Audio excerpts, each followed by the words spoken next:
Hola, muy buenas a todos, soy Moisés Lorenzo y ahora sí, en este canal os vamos a hablar un poco de historia de la música. En este caso, historia de la música para conservatorios profesionales. Y en este vídeo vamos a hablar sobre el Ars Nova. El Ars Nova fue un estilo musical que floreció durante la Edad Media tardía, durante el siglo XIV. Pero, ¿de dónde viene? ¿Dónde se da? ¿Cuáles son los géneros más importantes? ¿Cómo se escribía? ¿Qué compositor debería conocer? Todas las claves para que entiendas este periodo en la historia de la música lo vamos a ver a continuación. Así que, ¡dentro vídeo!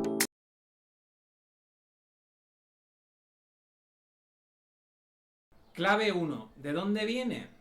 El término Ars Nova, arte nuevo, técnica nueva, fue un título de un tratado escrito hacia el 1322 por el compositor, teórico musical y poeta francés nacido en París, Philippe de Vitry. En este tratado, Vitry recopiló todas las técnicas musicales nuevas, especialmente en el ritmo y todos los signos musicales nuevos utilizados en su tiempo. Aparecieron unos signos de compases para determinar el movimiento o la unidad sobre la que basar el movimiento, es decir, un antecedente de nuestros actuales compases. Clave 2. ¿Dónde se da? Este movimiento artístico y musical se da en Francia y en Italia. En Francia, desde finales del siglo XIII, se había empezado a intentar aplicar las técnicas polifónicas a la canción monódica profana.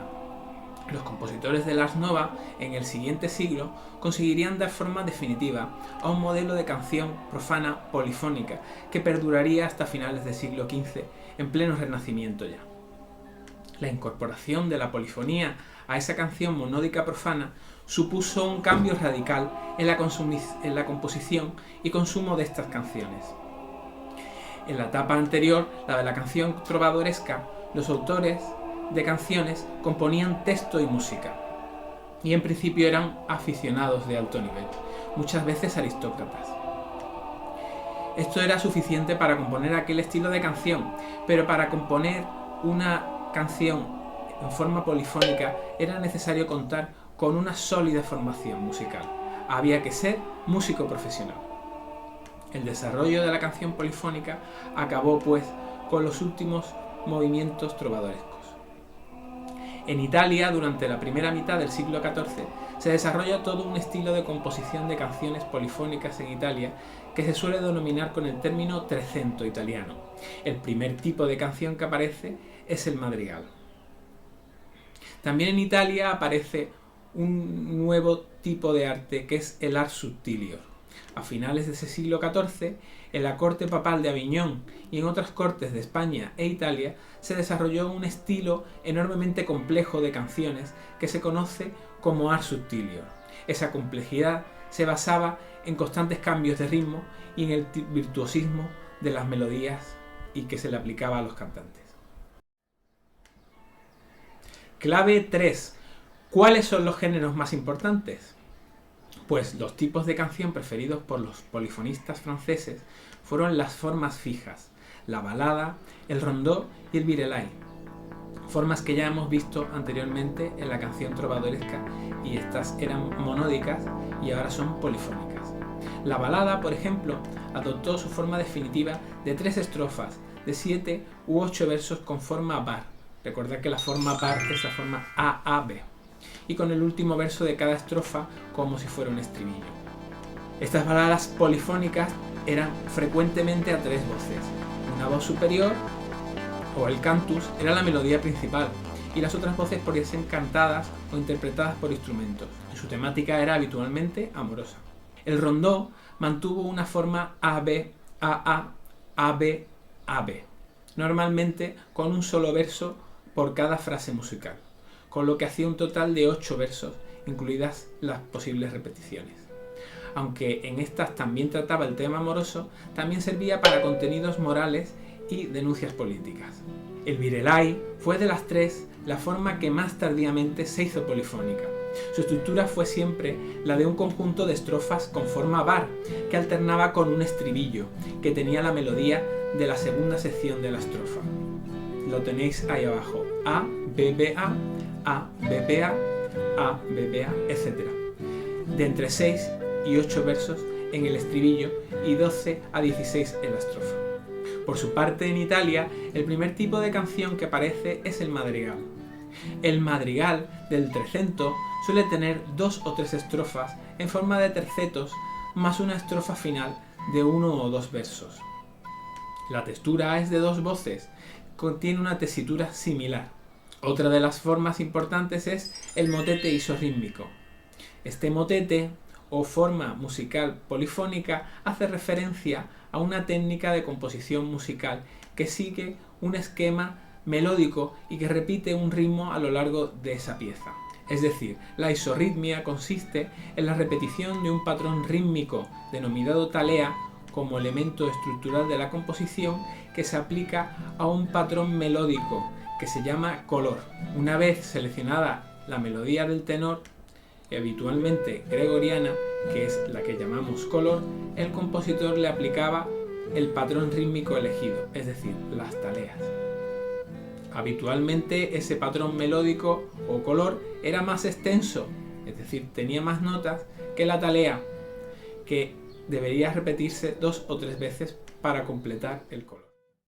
El último género que vamos a ver es el de la misa polifónica. Es el género polifónico que más tarde se hace.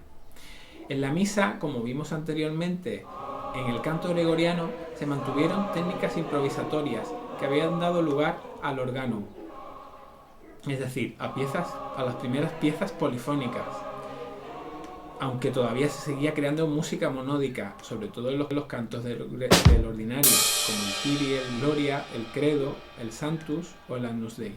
Pero sin embargo, en la primera mitad del siglo XIV comienzan a aparecer en algunos manuscritos cantos del ordinario en forma polifónica, la mayor parte anónimos. Estos cantos responden a 3 estilos diferentes. 1. El estilo motete, sobre una voz de tenor habitualmente gregoriana, se le añade 2 voces que cantan el texto, el duplo y el triplo. En general son motetes isorrítmicos, en las que las voces cantan el mismo texto. El segundo estilo, o estilo de canción, el texto solo lo canta una voz, sobre un tenor y un contratenor que acompañan en notas tenidas y largas, como las canciones profanas polifónicas que hemos visto antes. Y como tercer estilo, el estilo simultáneo, en el que todas las voces, 3 o 4, cantan el mismo texto de forma homofónica, en una especie de discanto. Recordad que en la homofonía, las voces en sus diferentes tesituras cantan a la vez, cantan el mismo ritmo. Cuarta clave, ¿cómo se escribía?